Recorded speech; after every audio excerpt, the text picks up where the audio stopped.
Well, it kind of plans into the season with like the end of kind of like the first part really, because the World Championships is obviously 4 weeks earlier than normal.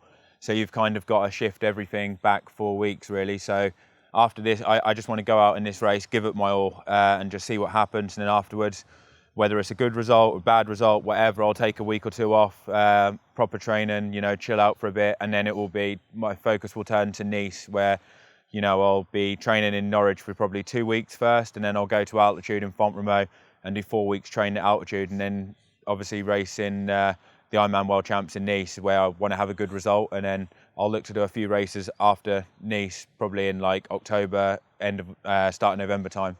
Yeah, so for this race, I've gone for a 56 and then a 10:28.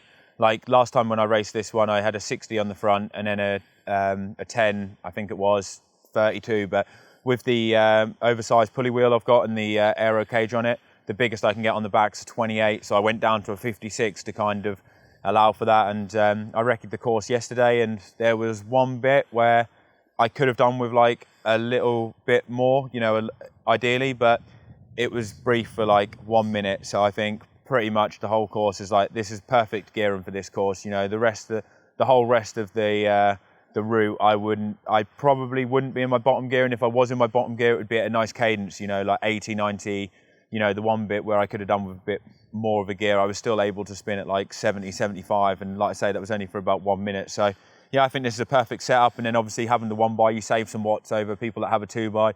It's a little bit lighter. It's probably saving 4 or 5 watts as well. So, you just got to look for the gains where you can. And I think having a 1x and like maybe find it a little bit harder at a certain point is definitely worthwhile for the amount of watts you'd save over the 2x on a course like this.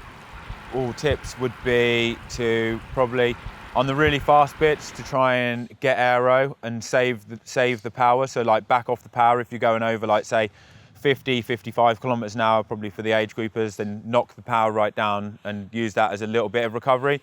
And then on some of the harder bits, like the hills, or if there's a headwind, when you're only going 30 k's an hour, 35 kilometers an hour, push it a bit harder. I mean, you can adapt the speeds depending on what kind of time you're looking to ride. If you're only looking to ride 30 kilometers an hour for the bike, then when it's a 20k an hour section, push it a bit harder. And when you're going over 40 k's an hour, knock it down, because you'll gain a lot more time working harder in the harder sections of the course than you will working hard when you're already going fast speeds, because you can't save as much time.